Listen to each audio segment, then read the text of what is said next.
ناظرین کرام، 5 محرم الحرام حضرت بابا فرید الدین گنج شکر رحمۃ اللہ علیہ کا دن ہے۔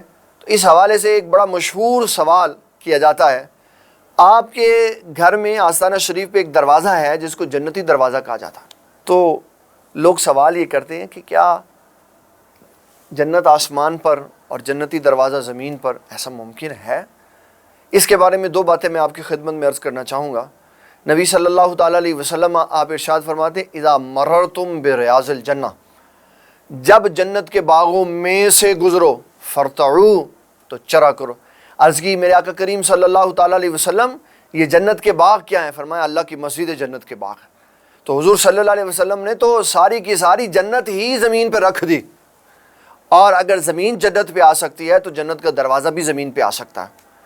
دوسری بات یہ فرش ہے، جب انسان وصال کر کے اس کے نیچے قبر میں چلا جاتا ہے تو نبی صلی اللہ تعالیٰ علیہ وسلم کی حدیث ہے جس کو بخاری مسلم نے اور صحاح کی دوسری کتب نے لکھا، اللہ تعالیٰ کامیاب ہونے والے ایمان والے کے لیے اس کی قبر میں جنت کی کھڑکی کھول دیتا ہے۔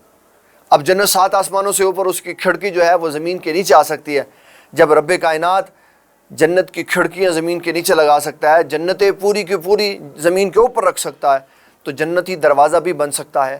یہ وہ جنتی دروازہ ہے جس سے گزرنے والے کو جنت کا مستحق قرار دیا جاتا ہے۔ لیکن اس میں عقیدے کی یہ بات ذہن میں رکھیے گا، جس بھی انسان کو جتنی مرضی خوشخبریاں جنت کی ملے، اس کی ساری خوشخبریوں کا انحصار خاتمہ ایمان بالخیر پر ہوتا ہے۔ اگر وہ بندہ ایمان کی سلامتی کے ساتھ دنیا سے جائے گا تو اس کو ساری خوشخبریوں کا ثمرہ ملے گا۔ اللہ تعالی ہمیں دین اسلام کا صحیح معنوں میں فہم عطا فرمائے۔